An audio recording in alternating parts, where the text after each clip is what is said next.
Hello नमस्कार दोस्तों, स्वागत है आप सभी का हमारे YouTube channel exam result point पे। दोस्तों आज हम आप लोगों के लिए रीजनिंग के 9 अति महत्वपूर्ण प्रश्न के बारे में वीडियो बताएंगे, इसलिए आप वीडियो के अंत तक बने रहिएगा। तो इस वीडियो में आपको किस तरीके के प्रश्न के बारे में बताएंगे दोस्तों। देखिए, जैसे कि प्रश्न दिया है कि रेलवे स्टेशन का संबंध लिखा स्टेशन मास्टर, तो उसी प्रकार से विद्यालय का संबंध क्या होगा दोस्तों, क्वेश्चन मार्क है, तो उस जगह पर इन चारों ऑप्शन में से कौन सा होगा। और भी प्रश्न है, देखिए श्रृंखला को पूरा करें, एक सीरीज है दोस्तों, और इन क्वेश्चन मार्क की जगह पर यहाँ पर चारों ऑप्शन में से कौन सा होगा। और भी प्रश्न है दोस्तों, ये देखिए लुप्त संख्या ज्ञात करें, जो क्वेश्चन मार्क यहाँ पर दिख रहा है दोस्तों, उस जगह पर इन चारों ऑप्शन में से कौन सा होगा।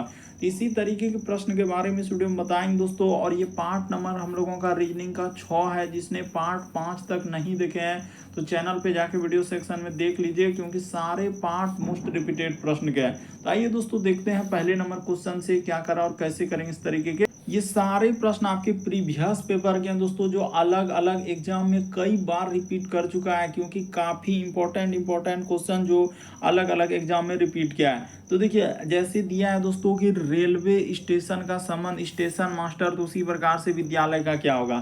तो चलिए वीडियो को रोकिए, पॉज कीजिए, यानी अपने से बनाइए और जरूर कमेंट करके बताइए कितने प्रश्न आपने सही किया। रेलवे स्टेशन का संबंध यानी स्टेशन मास्टर दिया है दोस्तों, जिस प्रकार से रेलवे स्टेशन का प्रभारी हम लोग किसको बोलते हैं, तो स्टेशन मास्टर, क्योंकि जितने भी हम लोगों का वहां पर कर्मचारी तो उसी के अंडर में एक तरीके से काम करते हैं। तो उसी प्रकार से विद्यालय का अगर देखा जाए दोस्तों, प्रभारी हम लोग किसको बोलेंगे यहाँ पर, तो प्रधाना अध्यापक को। इस प्रश्न का आंसर ऑप्शन नंबर 4 क्या हो जाएगा दोस्तों, सही हो जाएगा। बस लॉजिक लगाइए आखिर किस तरीके से इस प्रश्न का आंसर किया जाएगा। जिस प्रकार से रेलवे स्टेशन का संबंध स्टेशन मास्टर लिखा है, यानी कि रेलवे का जो रेलवे स्टेशन जो होता है दोस्तों, उसका मुख्य प्रभारी यानी हम लोगों का स्टेशन मास्टर, उसी प्रकार से विद्यालय का हम लोगों का प्रभारी हम लोग किसको बोलेंगे, तो प्रधाना अध्यापक को बोलेंगे। ऑप्शन नंबर 4 इस प्रश्न का आंसर होगा। अगला प्रश्न की दोस्तों दूसरा नंबर क्वेश्चन कर रहा है कि श्रृंखला को पूरा करें, एक सीरीज है दोस्तों, और ये जो क्वेश्चन मार्क यहाँ पर दिख रहा है उस जगह पर बताना है कि इन चारों ऑप्शन में से कौन सा होगा। तो चलिए आपको बताते हैं। तो देखिए जैसे यहाँ पर दिया गया हम लोगों के सामने एफ और लिखा है दोस्तों आई, उसी प्रकार से यहाँ पर लिखा है के और दिया है दोस्तों एम, उसी प्रकार से आगे लिखा है पी और क्यू, और आगे है दोस्तों क्वेश्चन मार्क। घबराना नहीं है, ये देखिए एकदम सबसे शॉर्ट सबसे सरल तरीका ही बताएंगे कि ऐप से यदि आप के पर जाएंगे दोस्तों, ये देखिए ऐप से किस पे आएंगे, तो के पर आएंगे, तो कितना लेटर उसने जोड़ा है, तो देखिए यहाँ पर हो जाएगा 5 लेटर। उसने क्या किया दोस्तों, प्लस इसमें हम लोगों का 5 कर दिया है। उसी प्रकार से के से यदि आप जाएंगे पी पे, तो यहाँ भी उसने क्या किया है, +5 कर दिया। तो उसी प्रकार से इसमें भी आपको क्या कर देना है दोस्तों, +5 कर देना है। तो पी के बाद क्या हो जाएगा, QRSTU, यानी इस जगह पर हम लोगों के सामने यू आ जाएगा। तो उसी प्रकार से देखिए आई से यदि आप जाएंगे दोस्तों एम पे, तो उसने क्या किया है, +4 किया है। एम से यदि आप क्यू पर जाएंगे तो यहाँ भी +4 किया है। क्यू से यदि आप इस पे जाएंगे तो इस पे भी +4 कर देंगे, तो आपका क्या हो जाएगा दोस्तों, यू आ जाएगा, यानी यहाँ भी यू आ जाएगा। तो दोनों जगह यू यू, इस प्रश्न का आंसर ऑप्शन नंबर आपका 4 क्या हो जाएगा दोस्तों, सही हो जाएगा। बस तरीका समझना किस तरीके के प्रश्न आए तो कैसे करेंगे। श्रृंखला यानी सीरीज से संबंधित प्रश्न, कभी अंक वाला रहता है, कभी लेटर वाला रहता है, तो इस तरीके से समझ लेना है। अगला प्रश्न की दोस्तों काफी इंपॉर्टेंट करा है, लुप्त संख्या ज्ञात करें, मिसिंग नंबर से संबंधित प्रश्न है। ये जो क्वेश्चन मार्क लगा है दोस्तों, वहां पर इन चारों ऑप्शन में से कौन सा होगा, यही बात आपको बताना है। तो चलिए आपको बताते हैं कि इन चारों ऑप्शन में से कौन सा होगा।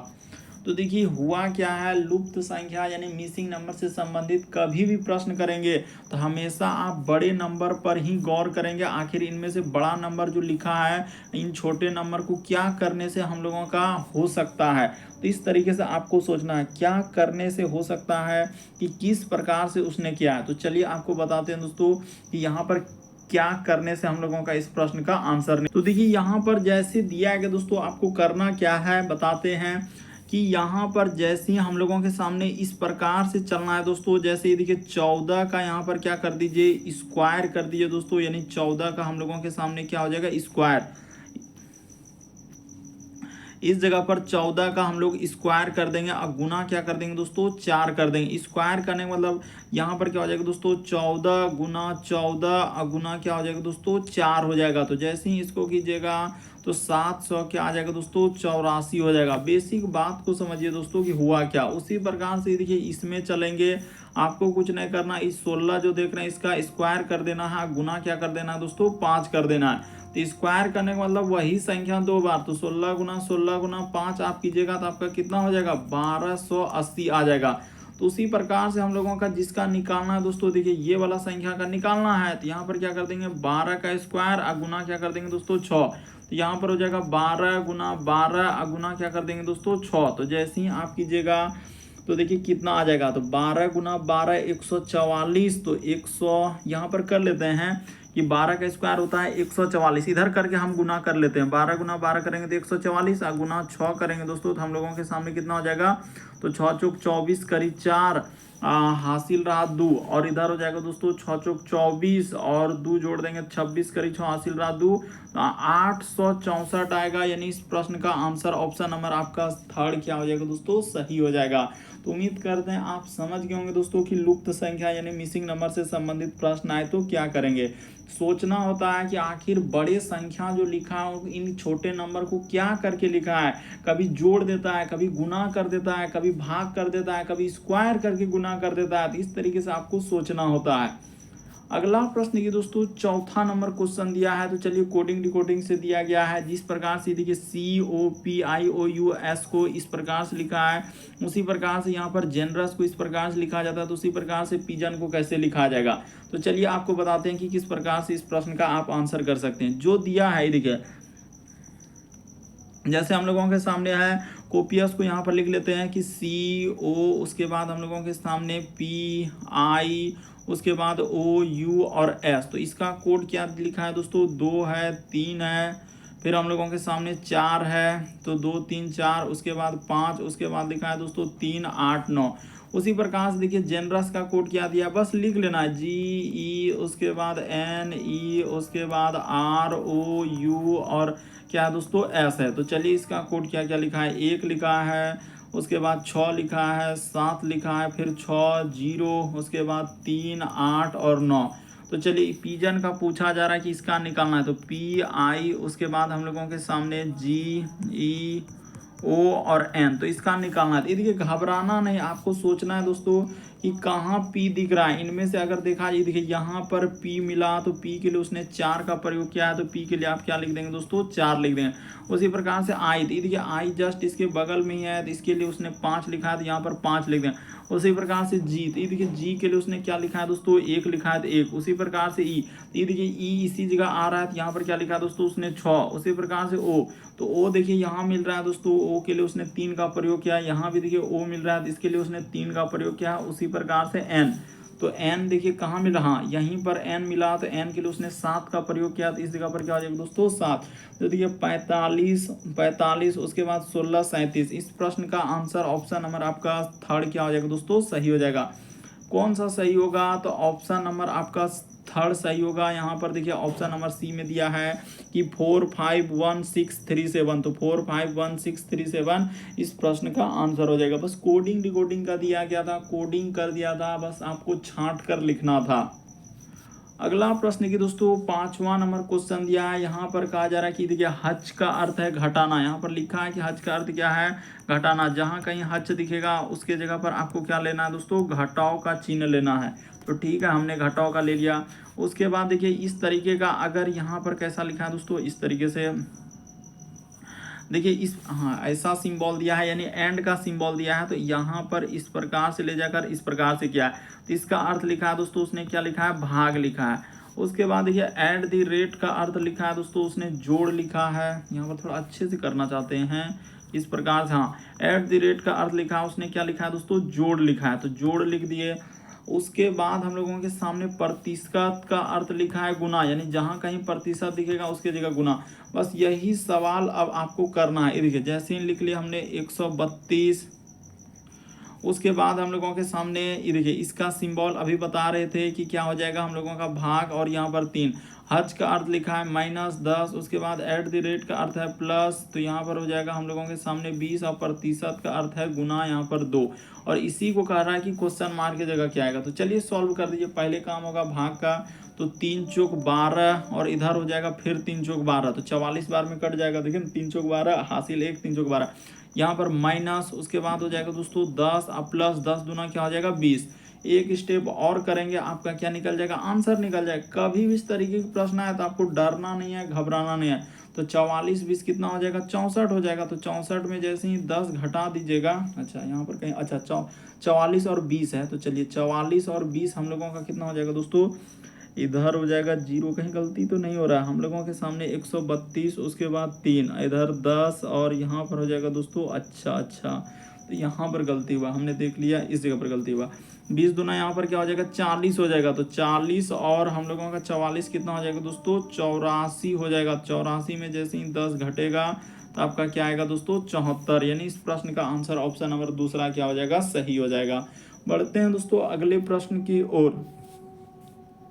देखिए अगला प्रश्न भी काफी इंपॉर्टेंट है दोस्तों, बहुत सारे स्टूडेंट नहीं कर पाएंगे। कह रहा है कि दिए गए विकल्पों में से विषम संख्या को चुनिए। तो देखिए यहाँ पर देखा जाए विषम संख्या कैसे करते हैं दोस्तों। सबसे पहले हम लोग यहाँ पे क्या देखते हैं, वर्ग देखते हैं, फिर हम लोगों के सामने घन देखते हैं। अगर ई नहीं दिखेगा तो फिर आपको क्या देखना होता है दोस्तों, अभाज्य संख्या देखना होता है। अगर वो भी नहीं दिखेगा, अभाज्य संख्या भी नहीं दिखेगा, तो फिर आपको सम और क्या देखना होता है दोस्तों, विषम देखना होता है। यहाँ पर सम और क्या दोस्तों, विषम। अगर वो भी नहीं रहेगा तो फिर आपको लगाना होता है दोस्तों विभाज्यता का नियम। तो इस प्रकार से इनका लॉजिक होता है, यानी रूल होता है। ये सभी रूल, पहला रूल, उसके बाद दूसरा रूल, तीसरा रूल, चौथा रूल। थोड़ा सा हमने बेसिक बात बताया और कुछ भी नहीं बताया।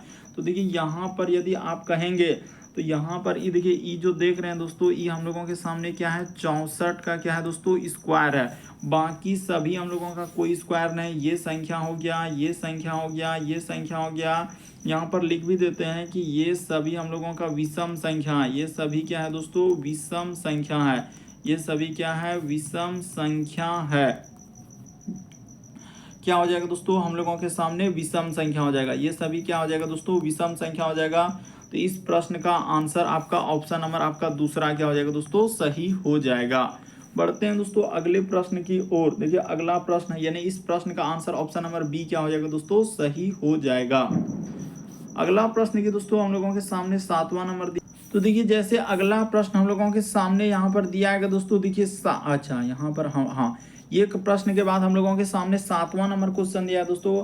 कह रहा है कि निम्नलिखित शब्दों को शब्दकोश में आने वाले क्रम के अनुसार लिखना है। तो शब्दकोश में सजाना है दोस्तों कि कैसे इस प्रश्न का आंसर, यानी कि हम लोगों को क्या करना है, इसको डिक्शनरी में रखना है। तो डिक्शनरी में आप किस तरीके से इस प्रश्न को क्या कर सकते हैं दोस्तों, सजा सकते हैं। तो देखिए आपको बताते हैं कि डिक्शनरी में सबसे पहले आप क्या करेंगे। आप जानते हैं दोस्तों डिक्शनरी होता है जो इंग्लिश वर्ड के लिए, तो ए पहले रखते हैं, फिर बी रखते हैं, सी रखते हैं, डी रखते हैं, इस प्रकार से जेड तक रखते हैं। आपको घबराना नहीं, ये नहीं कि आप इंग्लिश नहीं जानते हैं तो ये प्रश्न आप नहीं कर सकते, ऐसा कुछ भी नहीं है। खाली आप बेसिक बात यदि आप समझ जाएंगे दोस्तों तो इस तरीके के प्रश्न आप कर लेंगे। इसमें इंग्लिश जानना ना जानना उससे कोई मतलब नहीं। खाली ये आप जानते हैं कि पहले डिक्शनरी में ए वाला वर्ड रखेंगे, फिर बी वाला, फिर सी वाला, डी वाला, ई वाला, एफ, जेड, इस प्रकार से जेड तक रखते हैं। तो चलिए यहाँ पर देखिए जो कॉमन है उसको हटा लीजिए। तो कॉमन क्या वर्ड है दोस्तों, ये देखिए आर ई इसमें भी मिल रहा है, आर ई इसमें भी मिल रहा है, और आर ए यहाँ मिल रहा है। अच्छा तो यहाँ पर देखा जाए दोस्तों इसमें आर ई आ रहा है। तो देखिए आर ई, तो सब में आर ई आ रहा था, लेकिन इसमें क्या आ रहा है दोस्तों, आर ए से स्टार्ट हुआ। तो पहले देखिए हम लोग पता चल गया कि पहले ई वाला आएगा कि ए वाला आएगा। तो अभी हमने बताया डिक्शनरी में पहले आप ए वाला वर्ड को रखेंगे। तो 3 से स्टार्ट होगा। कहानी कहाँ से स्टार्ट होगा, हम लोगों के सामने 3 से स्टार्ट होगा। तो कहानी 3 से स्टार्ट कर दिए। 3 के बाद देखिए अब हम लोगों को देखना, 3 वाला ले लिया। तो अब देखिए 1 2 4 में कौन पहले आएगा, तो R E R E R E. तो आर ई के बाद इसमें जी आ रहा है, इसमें आई आ रहा है, इसमें हम लोगों के सामने एम आ रहा है। तो पहले क्या आएगा चलिए बताइए, तो जी आएगा। यानी 3 के बाद कहानी कहाँ जाएगा, तो 1 पे आएगा, तो 3 के बाद हम लोगों का 1, तो देखिए 3 के बाद 1 ये नहीं हो सकता है, उसके बाद ये भी नहीं हो सकता है, उसके बाद देखिए 1 ले लिया। अब ई दोनों में देखिए तो आर ई के बाद आई आ रहा है, इसमें एम आ रहा है, तो पहले 2 वाला होगा, तो 2 लेने के बाद फिर क्या हो जाएगा दोस्तों, 1 को बचा हम लोगों के सामने 4 हो जाएगा। तो देखिए कहाँ मिल रहा है 3 1 2 4, ऑप्शन नंबर आपका थर्ड क्या हो जाएगा दोस्तों, इस प्रश्न का आंसर हो जाएगा। ऑप्शन नंबर ए भी नहीं होगा, बल्कि इस प्रश्न का आंसर ऑप्शन नंबर सी क्या हो जाएगा दोस्तों, सही हो जाएगा। यानी इस प्रश्न का आंसर जो है हम लोगों के सामने सीधा सा कहा जाए कि कौन सा आंसर होगा दोस्तों, तो आंसर जो है हम लोगों के सामने थर्ड वाला ऑप्शन क्या हो जाएगा दोस्तों, सही हो जाएगा। तो उम्मीद करते हैं आप समझ गए होंगे दोस्तों कि इस तरीके के प्रश्न आए तो कैसे करें। करना कुछ नहीं, देखिए यहाँ पर बहुत सारा स्टूडेंट इसको धमाधम स्किप करेंगे, सर हमको इंग्लिश नहीं आ रहा था हम नहीं करेंगे, लेकिन वहाँ पर ये नहीं, डिक्शनरी में रखना है। तो डिक्शनरी में सबसे पहले हम लोग ए वाला वर्ड रखते हैं, फिर बी वाला, फिर सी वाला, फिर इस प्रकार से जेड तक रखेंगे, यानी डी ई एफ जी इस प्रकार से क्रम से। तो देखिए ना यहाँ पर आर सब में कॉमन है, तो आर आर आर, तो इसके बाद जब देखे दोस्तों कि देखिए सब में आ रहा है ई ई, इसमें ए आ गया, इसमें ई, तो ए से स्टार्ट होगा, तो इसीलिए पहले हम लोगों के सामने क्या होगा दोस्तों, थर्ड से स्टार्ट होगा, तो यहाँ पर थर्ड वाला ऑप्शन पहले आप रखेंगे। थर्ड के बाद देखिए अब फिर 1 2 और 4 में लीजिए, तो आर ई, उसके बाद हम लोगों का जी आ रहा है, उसी प्रकार से आर ई आई आ रहा है, आर ई एम आ रहा है, तो पहले हम लोगों का जी वाला होगा, तो 3 के बाद 1 होगा। यहाँ पर बेसिक बात को समझना दोस्तों, रटना नहीं है कि इस तरीके के प्रश्न। तो 3 के बाद देखिए 1 ले लिए, तो 1 हो गया। उसके बाद देखिए 2 और 4 में कौन पहलेगा, तो आर ई के बाद आई, तो आर ई के बाद एम, तो हम लोगों का आई वाला आएगा, यानी कि इसके बाद हो जाएगा 2, उसके बाद आएगा दोस्तों 3। बस डिक्शनरी में रखना इस प्रकार से दोस्तों, तो आपका ऑप्शन नंबर थर्ड इस प्रश्न का क्या हो जाएगा दोस्तों, आंसर हो जाएगा। अगला प्रश्न की दोस्तों 8वां नंबर क्वेश्चन दिया है, कह रहा है कि प्रश्न आकृति, यानी सीधा सा सवाल है, ये जो क्वेश्चन मार्क दिख रहा है उस जगह पर इन चारों ऑप्शन में से कौन सा होगा। तो चलिए आपको बताते हैं दोस्तों कि इस प्रश्न का आंसर आप कौन सा रखेंगे। करना कुछ नहीं, पहला फिगर को दूसरा फिगर में रखने के लिए क्या किया दोस्तों, दर्पण प्रतिबिंब, यहाँ पर एक बात मेंशन भी कर देंगे, यानी कि हम लोगों के सामने क्या किया दोस्तों, दर्पण प्रतिबिंब, यहाँ पर लिख भी दिए, दर्पण क्या हो जाएगा दोस्तों, प्रतिबिंब। तो इस प्रकार से आप कर लीजिए, यानी दर्पण प्रतिबिंब क्या है, जब मिरर दर्पण में देखेंगे दोस्तों तो हूबहू पलट जाएगा, तो उसी प्रकार से यहाँ पर जब आप दर्पण लगा देंगे दोस्तों तो आपका फिगर कैसा बनेगा, तो चलिए बना के दिखा देते हैं कि हम लोगों के सामने ये देखिए इस प्रकार से होगा, और यहाँ पर इस प्रकार से और इस प्रकार से जाएंगे तो एक त्रिभुज हो जाएगा दोस्तों, इस जगह पर हम लोगों का एक त्रिभुज बनेगा, उसी प्रकार से एक त्रिभुज यहाँ पर बनेगा। तो देखिए कौन सा पेंट होगा, तो ये वाला त्रिभुज हम लोगों के सामने क्या हो जाएगा दोस्तों, पेंट वाला होगा, और इसमें एक खाली आकृति इस प्रकार से हो जाएगा, यानी कहने का मतलब इसमें क्या होगा, एक खाली जैसा आकृति जो गोला बना हुआ है, यहाँ पर बना देते हैं दोस्तों, ये देखिए, हाँ इस प्रकार से एक खाली, तो कौन सा ऑप्शन हो जाएगा दोस्तों, ऑप्शन नंबर बी इस प्रश्न का आंसर हो जाएगा। इस प्रश्न का आंसर ऑप्शन नंबर बी क्या होगा, सही होगा, यानी उसने दर्पण प्रतिबिंब लगा के फिगर को बनाया है, तो ऑप्शन नंबर बी इस प्रश्न का आंसर होगा। बढ़ते हैं अगले प्रश्न की ओर। देखिए अगला प्रश्न दिया है दोस्तों 9वां नंबर क्वेश्चन हम लोगों के सामने, कथन और निष्कर्ष है, करा कि सभी कागज हम लोगों का फाइलें हैं, तो यहाँ पर कर लेते हैं, सभी कागज हम लोगों का क्या हो जाएगा दोस्तों, फाइल है, तो यहाँ पर कर लिए सभी कागज हम लोगों के सामने फाइल हो गया। पर कि अब कुछ फाइलें कलम है, कुछ फाइलें क्या हो जाएगा दोस्तों, कलम, तो यहाँ पर लिख लेते हैं कुछ फाइलें हम लोगों के सामने क्या है, कलम है, तो इसका कुछ हिस्सा इस प्रकार से हमने कर दिया। अब देखिए निष्कर्ष क्या कर रहा है, तो कह रहा है कि कोई भी कागज कलम नहीं है, क्या कोई भी कागज जो है दोस्तों कलम नहीं है, तो कोई भी कागज तो कलम नहीं है, तो बिल्कुल ये बात तो हम लोगों के सामने सही हो रहा है कि कोई भी कागज क्या है दोस्तों, कलम नहीं। फिर कह रहा है कि कुछ कागज कलम है, तो कुछ कागज जो है क्या है दोस्तों, कलम है, तो यहाँ पर देखिए अगर इस प्रकार से करेंगे कि कुछ, अच्छा यहाँ पर लिखा है कि कुछ कलम जो है हम लोगों का कागज है, तो ये भी बात तो हम लोगों के सामने क्या हो जाएगा दोस्तों, इस प्रकार से करेंगे कुछ, तो ये भी हम लोगों का, यानी कि ये वाला हम लोगों के सामने नहीं होगा, ऐसा करने से क्या हो जाएगा दोस्तों, नहीं होगा। लेकिन देखिए अगर यहाँ पर तो केवल एक ही सही आ रहा है, तो देखिए ना इस प्रकार एक बार कर रहा है दोस्तों, कोई कागज कलम नहीं और कुछ कलम, अच्छा हम लोगों का देखिए यहाँ पर अलग अलग दिया है कि कोई कागज कलम नहीं है, ठीक है। अब फिर कर रहा है दोस्तों कि कुछ कलम जो है कागज है, तो तो यहाँ पर अगर देखा जाए दोस्तों कि इस प्रश्न का आंसर जो है ना, इसमें क्या हो सकता है, आपको कंफ्यूजन हो सकता है दोस्तों। यहाँ पर हुआ क्या, देखिए कोई भी कागज कलम नहीं, तो कोई भी कागज तो कलम नहीं है, ये बात तो हम लोगों का सही हुआ। फिर कह रहा है कि कुछ कलम कागज है, तो ये भी बात तो हम लोगों का कुछ कलम जो है कागज नहीं है। तो कुछ कलम कागज है, तो कुछ कलम कागज है ही नहीं, यहाँ कह रहा है और उसमें तो नहीं है, तो ये गलत हो जाएगा। तो केवल हम लोगों के सामने क्या आ जाएगा दोस्तों, एक सही होगा, यानी इस प्रश्न का आंसर एक क्या हो जाएगा दोस्तों, सही हो जाएगा। तो उम्मीद करते हैं दोस्तों आप सारे प्रश्न को अच्छे तरीके से समझ गए होंगे। यदि आप हमारे चैनल पर पहली बार है दोस्तों, सब्सक्राइब लिखा हुआ दिख रहा होगा, बगल में घंटी का निशान दिख रहा होगा, सब्सक्राइब कर लेना है, घंटी के निशान वाला प्लस सेलेक्ट कर देना है, ताकि जब भी वीडियो डालना है तो नोटिफिकेशन आपको सबसे पहले मिल जाए। ओके दोस्तों, थैंक यू। फिर आप लोगों से अगले वीडियो मुलाकात होगी।